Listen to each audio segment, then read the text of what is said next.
This is a Jmix exclusive.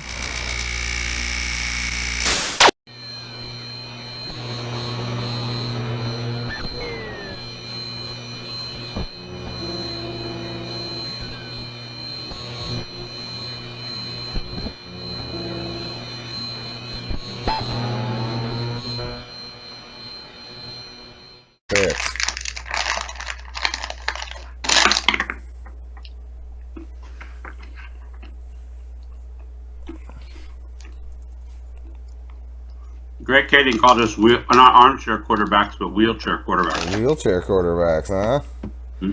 Allegedly, we're live. Last week, we did a special live stream of an unseen documentary, and one of the biggest questions that we didn't get to leave up and was not answered is, RJ, are you going to debate Reggie Wright Jr.? Are you going to take him up on that offer? Are you running scared?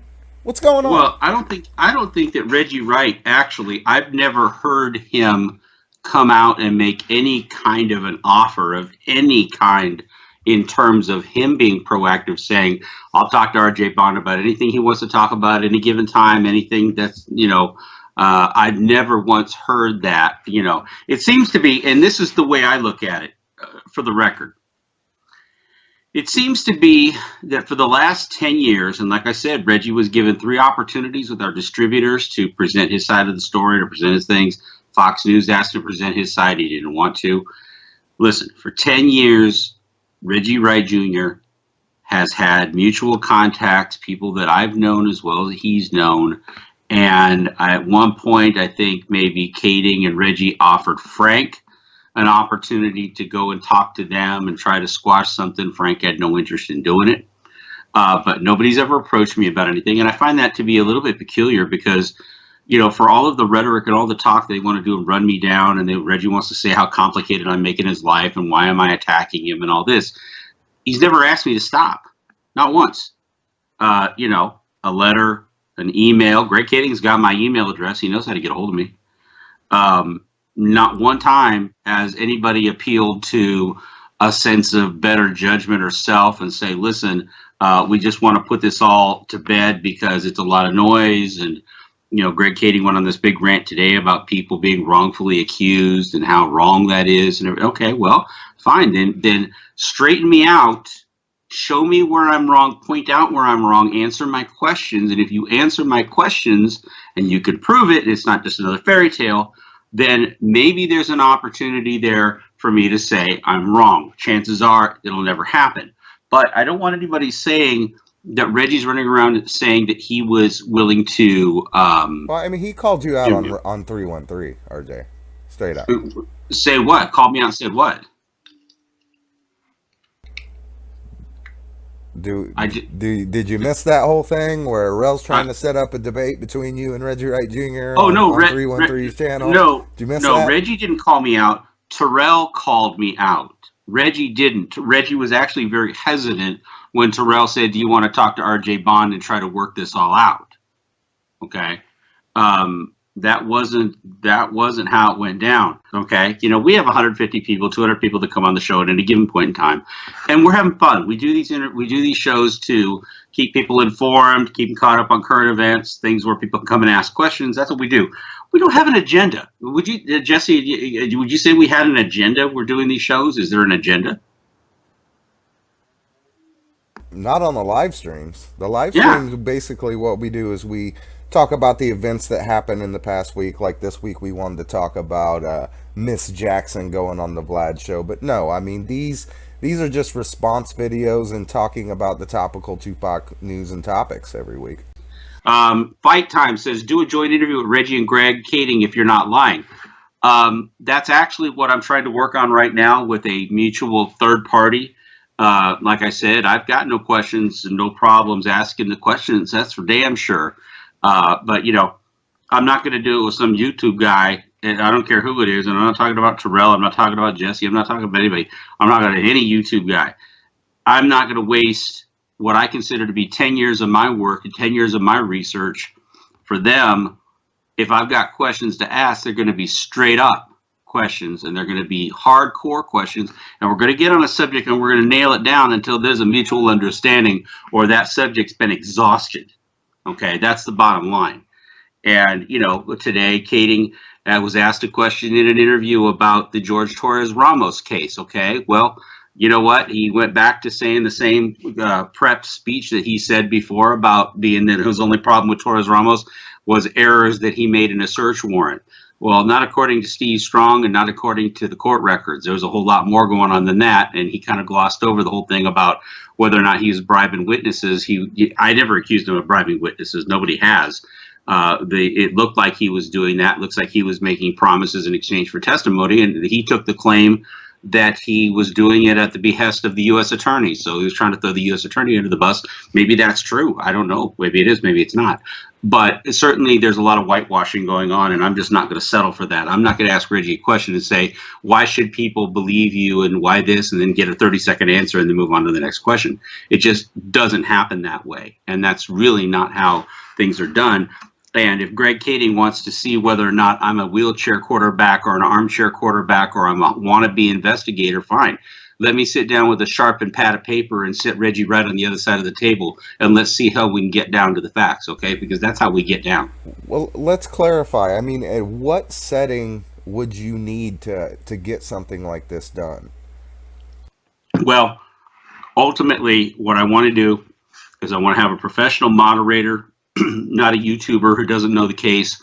I want somebody who's familiar with the facts in the case, who's done interviews before, like not a television personality, but somebody who's done professional interviews before that can keep things in an orderly, informal fashion. 2 cameras, one side on me, one side on him, so that the reactions can be taped accordingly. And then we sit down and we do a true question and answer. None of this gloss over shit. Let's get down to the facts. Let's get down to the details. In exchange for that, we'll come out with the results, and we'll find out. I mean, everybody sits there and says, "Oh, RJ's never going to change his mind. He'd come out with all that, and he's only in it for the money," and blah blah blah blah blah. The truth of the matter is, Jess, anybody who knows me knows if I'm wrong about something or I need to straighten out facts about something, I will straighten out facts. But right now, I'm not getting a lot of facts. I'm getting stories. Okay, that's what I'm getting. Let's see here. What do you think of this onslaught? The Reggie pulling the Rolodex out. I mean, he's headed to prison in what, like a month and a half, 2 months max? What do you think about the campaign that's going on with Reggie now? Pulling out all the names, the Tim Brennans, the Greg Kadings, the Sharifa Knights. Well, I mean, again, getting the band back together again. You know, I think that people have a right to speak their truth. They're willing to give their side of the story. They're willing to say what they have to say. And it's all easy to do when you've got no one on the other end asking you any questions that are of any substance. I mean, you know, I'm just going to ask a question somebody put out there, but then you don't follow it up with anything. You don't actually engage that person in a line of questions involving that or ask them about things that they say. For example, you say, well, what do you say? People say this. What do you say about that? And he's, well, I think it's a bunch of bullshit. Well, you don't just leave it at that and move on. You say, okay, what makes you say that? What makes you say that it's bullshit? Why do you say it's bullshit? Well, give us a reason. Give us some understanding of your point of view as to why that would be. And then maybe you'll get some clarity. Maybe you'll get some insight. You know, none of those questions are being asked. And until those questions are really asked, that's the end of it. I mean, you're Kading, you talk about George Torres Ramos all day long to a guy that knows absolutely nothing about the George Torres Ramos. And maybe he does. In all fairness, maybe he does. He's just choosing not to engage, and that's okay. That's an interview style. I don't want to make like I'm getting down on anybody. That's an interview style where you just kind of let somebody talk and present their side of the story, and that's what you do. But if it's going to be a real interview, then you would want to ask questions, or at least I would think somebody would be compelled to ask questions about it. So that's, AJ Beckley, how are you going to compete with Reggie? He has the knowledge. He lived it. Okay, so here's part 2 of this, Jess. All right? Believe it or not, there are motherfuckers that are running around right now they dress up in Star Trek costumes and they go to Star Trek conventions and they'll tell you everything you ever wanted to know about dilithium crystals and warp speed and life on other planets. And you know what? I got news for you. You can know all the details in the world about how warp core drives act and how dilithium crystals act or what makes a lightsaber work, okay? And you can work around and figure all that out. It's all fake. you can know details all day long about something, but it doesn't mean it's true. It could be just as fake as the premise. Just because you have a story and you've thought about the details doesn't make it any less.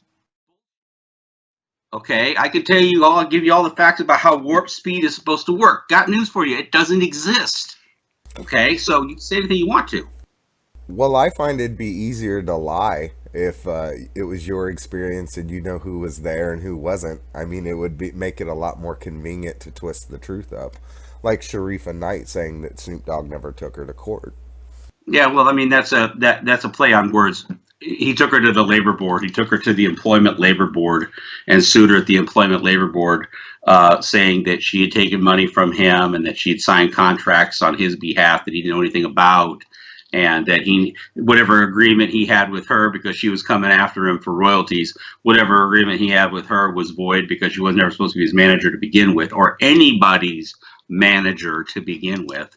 Which she kind of glosses over that whole thing where they said, really, actually, and she did talk about it. It's a conflict of interest. She was married to the owner of the record label. You have a conflict of interest if you have a vested financial interest in the organization and you're also trying to represent the artist who's the other side of the negotiating table. It doesn't work like that. So anyway, so that's really what it comes down to. Yeah, looking for the truth. Welcome to the show. It's buffering a little bit on and off. Sorry about that. Charles Britt, welcome to the show. Mindstrap, Oscar Reyes, Mr. Jizz85, what up? How do you drink your coffee in the late night? Black with a little cream, actually. So that's really all I want to say about that. I want to put it out there that Greg Katie says, well, we don't run from anything. No, of course you don't run from anything, but you don't actually ever volunteer to be interviewed by anybody with any credibility who could actually question you about these things. Again, not saying anybody has questioned you. I mean, I hate to say this, but I think it's starting to get to be unforgivable if you allow the public to just hear something and then as a journalist or somebody who has knowledge of these things, you don't follow it up with that. I mean, that's what who was it that was when Dustin Hoffman, the interviewer, pinned him down about it. He was trying to deflect and they pinned him down about it. It became very tense, but he felt an obligation to actually call it out and see what was going on. So at the end of the day, it's one of those things where those questions will just sit there and linger out there. And, and by the way, you want to see how good of an investigator I am or how thorough I am, put me to the test. Okay. Don't just go out there and talk about it and say, hey, you should talk to me because I'm better at this than you. Personally, I like my LAPD investigators to actually have solved homicides. Okay. I mean, I don't know about you, Jesse. Do you think the same thing? Well, yeah, I mean, I heard the attack from Greg Kading. He said, if you have cancer, you want to go to an oncologist. Well, Russell Poole solved 108 murders. And I know that you and Russell worked very closely on the book and subsequently the movie after Russell passed. Russell Poole solved 108 homicides to Greg Kading 0. So I guess Greg Kading would be right. If I want a specialist, I'd go see one. And he's definitely not that guy. Yeah, I don't know how many homicides Greg Kading's ever solved. I don't believe he solved any, but again, because he was a gang cop, drug cop, I'm not really sure how many homicides. Maybe indirectly he might have solved some. But again, this wasn't so much to bash. Again, I don't want to get into this whole thing where I'm bashing Greg Kading or I'm bashing Reggie. It's not like that at all. Okay. Bottom line though is you want to make these claims to low-hanging fruit about your involvement or lack of involvement in certain things and details about certain things. You can tell the story all day long. It's because no one is questioning you and stopping you in the middle of your statement saying, well, I don't understand this or I don't understand that. Why don't you make it more clear? It's not happening that way. You're getting the glossed over answer, the $1.50 answer, and then everything moves on. So, Well, the live stream is called OK Blame the Dead Guy. And it seems right. that people are very vocal now that Frank Alexander and Michael Moore are gone. Right. People that can't speak up for themselves, and I think it was a cheap move to kind of dox Kevin Hackey with that email that Kevin sent. I think it was a rather cheap shot, actually. And, when somebody's coming to you in a spirit of cooperation and fair play and sends you something like that, what does it gain you to dox that person and maybe embarrass them or bring something out? It said in the body of the email itself, this is not for public disclosure. And, you know, it just kind of shows you the character of somebody, that if you send something to them privately and they blast it publicly for their own personal gain, it kind of just shows you right there you're dealing with a real class act all the way around. You know, that's the bottom line. Angel Cruz, go ahead. Sorry, go ahead, Jess. Go ahead. You were saying? No, go ahead, take a question. I wanted to get on the Vlad interview. Yeah. Okay. So it says, RJ, you should rate Bomb First right now and just start asking Reggie questions, catch him off guard. That's not, you can't do that on YouTube. They can choose to ignore it and not ignore what they want to ignore. They can just, they'll talk and they'll just ignore it. I mean, I shot, and many of you were on the live call, the last time that Terrell interviewed Reggie Wright, I bombed him with tons of questions. I asked tons of questions about Terrell and Reggie, and Terrell says that he wasn't catching the live feed, but Reggie won't answer the questions. And so it's kind of a waste of time to do it like that. So, you know, like I said, yes, I'm more than happy to talk to Reggie. I've been more than happy to talk to Reggie privately. If Reggie wants to reach out to me, and I'm saying this publicly, if Reggie wants to reach out to me privately and talk to me about it and give me an opportunity to set something up, I'm not opposed to that. Again, I've never been opposed to it. He's just never thought I was worth the time and effort. And apparently that's the same tack they're doing right now, that I'm just not worth the time and effort to actually address directly. But, you know, Kading's talking about how unjustly people have been accused and stuff like that. You know, most of the time people say, you know, why are you doing this to me? If I'm being wrongfully accused by somebody, and RJ was the only person on the planet that ever, actually I had cord problems, and ever had I was the only person that ever had a thought on Reggie's involvement with anything. Okay.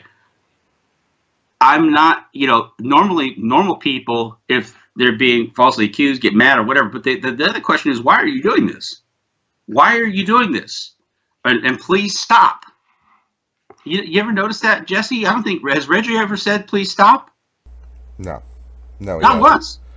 Not once. So I'm thinking this is kind of a game where it's like, okay, maybe he thinks it's fun to be the victim, playing the victim. And it certainly throws a lot of people off the mark because he gets a sympathy vote for it. So, again, that's what we're trying to do.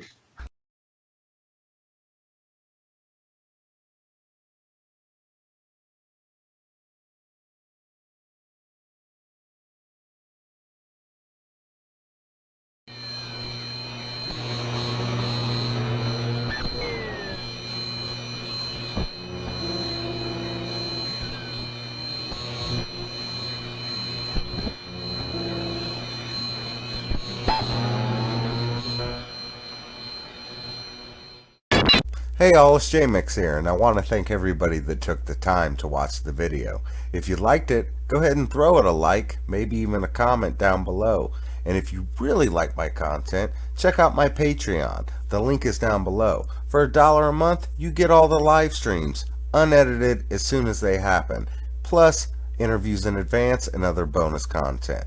The link is in the description.